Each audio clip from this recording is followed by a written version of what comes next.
मासूम सा चेहरा, आंखों में काजल, माथे पे गोल तिलक और गले में काले रंग का वो क्या कहते हैं आप एमपी वालों की भाषा में? जी हाँ, गमछा। कुछ यही पहचान थी मध्य प्रदेश के डॉन दुर्लभ कश्यप की, जो कि मध्य प्रदेश के सबसे छोटी उम्र के डॉन हुआ करते थे।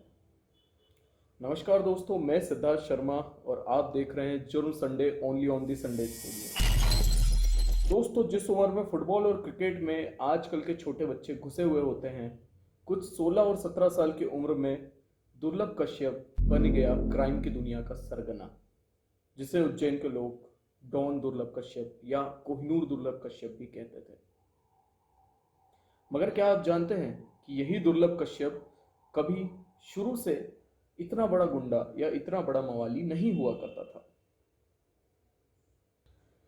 दूसरे बच्चों की तरह दुर्लभ कश्यप भी पढ़ाई लिखाई में एक एवरेज स्टूडेंट था, फुटबॉल और क्रिकेट में विशेष रुचि रखता था, साथ ही अपने माँ बाप की आंखों का तारा था।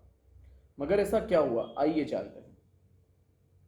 दरअसल बात है 2016 उज्जैन सिंहस्थ की, जहां पर दुर्लभ कश्यप की जिंदगी में एक ऐसा मोड़ आया कि उसे क्राइम की दुनिया पर कदम रखना पड़ा। सिंहस्थ के दौरान दुर्लभ कश्यप भी सिंहस्थ को देखने के लिए अपने घर परिवार से दूर इंदौर से उज्जैन आता है और यहाँ पर होता है जुर्म की दुनिया की शुरुआत। दरअसल हुआ कुछ यूं था कि जब दुर्लभ कश्यप इंदौर से उज्जैन आया तो उसकी दोस्ती कुछ ऐसे लोगों से होती है जो कि क्राइम की दुनिया को ही अपना देवता मानते हैं, और फिर देर रात तक अपने दोस्तों के साथ क्राइम की दुनिया में बाहर रहना दुर्लभ का तो मानो पेशा बन चुका था। जब तक कहते हैं ना कि पूत के पांव पालने में ही दिख जाते हैं, जब तक दुर्लभ के माँ बाप को इस चीज का भान होता कि दुर्लभ कितनी बड़ी गलती कर रहा है इस क्राइम की दुनिया में जाने के लिए, तब तक बहुत देर हो चुकी थी। लिहाजा दुर्लभ कश्यप ने क्राइम की शुरुआत सोशल मीडिया से की, जहां पर वो और उसके गैंग के साथी इतनी भड़काऊ पोस्ट किया करते थे जिससे लोगों के अंदर खौफ पैदा होने लगा। और इन्हीं भड़काऊ पोस्ट को उस समय के तत्कालीन पुलिस चीफ सचिन अतुलकर, जो कि उज्जैन के पुलिस चीफ हुआ करते थे, उन्होंने नोटिस किया और उसके बाद दुर्लभ कश्यप और उनके साथियों के खिलाफ कार्यवाही करना शुरू की। कहते हैं कि सचिन अतुलकर ने अपनी पुलिस टीम के साथ मिलकर दुर्लभ कश्यप और उसकी गैंग की तफ्तीश करना शुरू की। पकड़ाए जाने के बाद दुर्लभ कश्यप और उसकी गैंग को कपड़े फाड़कर एक जुलूस के तौर पर निकाला गया।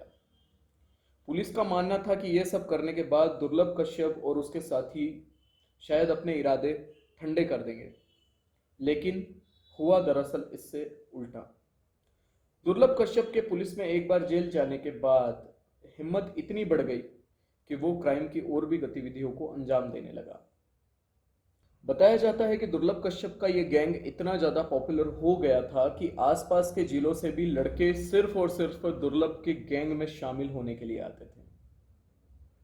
और अब हम आपको बताने वाले हैं दुर्लभ के मर्डर की दास्तान। कहते हैं ना कि हर बुरे से बुरे इंसान का एक दिन अंत जरूर होता है। दुर्लभ उज्जैन में कुछ लोगों के लिए एक मसीहा बन के खड़ा हुआ तो कुछ लोगों के लिए एक दुश्मन, और हर बुरे इंसान के दुश्मन भी पैदा होते हैं। बात हुई है 2019 में लॉकडाउन के बाद की, जब दुर्लभ अपने दोस्तों के साथ दाल बाटी की पार्टी करके वापस जा रहा था। वापस जाने के दौरान उज्जैन के ढेलावाड़ी इलाके में, जहां पर दुर्लभ चाय पीने के लिए रुका अपने 5 दोस्तों के साथ, वहीं पर दुर्लभ का पुराना दुश्मन शाहनवाज, जो कि वहीं पर खड़ा हुआ था, उसके साथ में दुर्लभ की कुछ बहस हुई और बहस का नतीजा ये निकला कि शाहनवाज ने पूछा कि दुर्लभ कश्यप कौन है। बात दुर्लभ कश्यप को इतनी चुभ गई कि दुर्लभ कश्यप ने जाकर शाहनवाज को कहा कि मैं ही हूं दुर्लभ कश्यप, और अपनी पिस्टल निकालकर शाहनवाज पर फायर कर दिया। इस फायर के दौरान शाहनवाज के गले में गोली लग गई और उसके बाद ढेलावाड़ी इलाके में 200 से 300 की तादाद में पब्लिक इकट्ठा हो गई।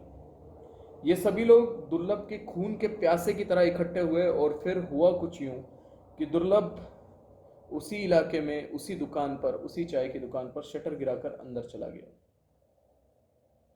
और दुर्लभ की रिवॉल्वर दुकान के बाहर ही गिर गई। दुर्लभ के 5 साथी भाग निकले और मुजरिमों ने और दुश्मनों ने दुर्लभ को घेर लिया। कहा जाता है कि दुर्लभ को घेर घेर लेने के बाद दुर्लभ पर एक साथ 35 से 40 चाकुओं के वार किए गए और इससे क्राइम की दुनिया के सरगना का अंत हो गया। कहते हैं कि दुर्लभ आज भी उज्जैन की जनता के लिए एक मसीहा के तौर पर खड़ा होता है, या आज भी वो लोगों के दिलों में एक मसीहा के तौर पर जिंदा है। और संडे स्टूडियो की इस क्राइम सीरीज में हम दुर्लभ कश्यप को रखेंगे हमारे पहले पायदान।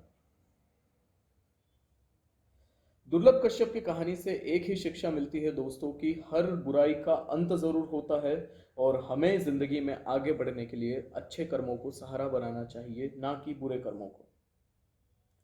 मध्य प्रदेश की ऐसी ही खबरें और ऐसी ही रोचक बातें देखने के लिए देखते रहिएगा दी संडे स्टूडियो। Thank you.